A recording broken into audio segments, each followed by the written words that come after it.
Members are showing during this dispute, but I'm also very proud of the solidarity that our BC locals are showing for your struggle. In a few minutes, I'm going to introduce you to some of the locals that have traveled from across the province to be here today with us.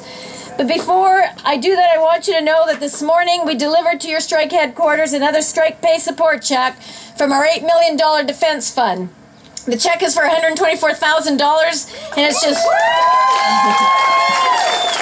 Actually, I think George has it. Just one of the very important ways that FPSE is working to support the striking members here.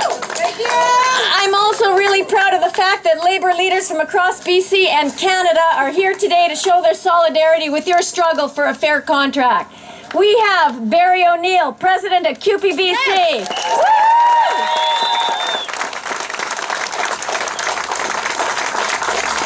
We have Jim Sinclair, the President of the BC Federation of Labour.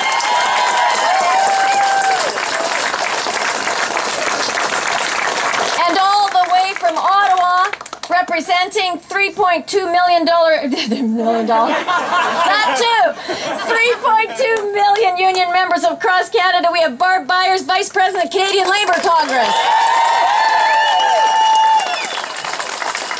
Each one of them is going to be stepping up to the microphone here in a few minutes, but before we do that, let's remember why your dispute is so important to all of us. Your local, like all of our locals, has been at the bargaining table trying to get a new contract for over a year. Your employer has decided to play hardball with you. They've decided to ignore the obvious ways in which they can negotiate a new deal, and instead they have looked for ways to frustrate, stall, and stalemate negotiations. Shame on them. Your employer has provoked this strike, and we are here today to remind you and send a message to your employer that picking a fight with one of our locals is the wrong way to get a deal in post-secondary education.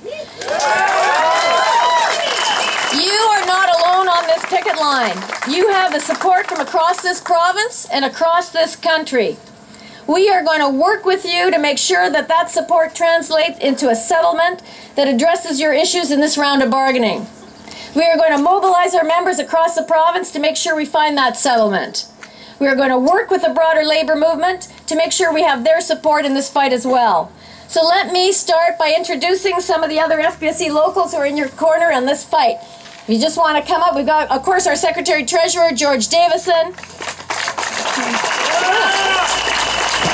John Wilson, President, Capilano University Faculty Association, North Vancouver.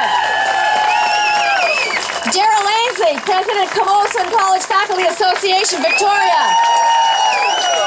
Joel Murray, Kwantlen University Faculty Association, Surrey.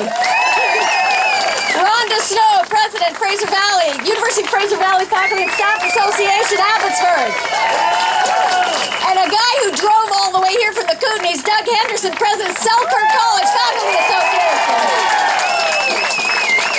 Jan Master Mateo, President, Faculty Association of College in New Caledonia, Prince George. Sandra Hochstein, Douglas College Faculty Association President, New West. John O'Brien, President of the Open Learning Agency, Open University Faculty Association at Thompson Rivers University, Kamloops. Donna Petrie, Thompson Rivers University Faculty Association, Kamloops. Bill McConnell, President of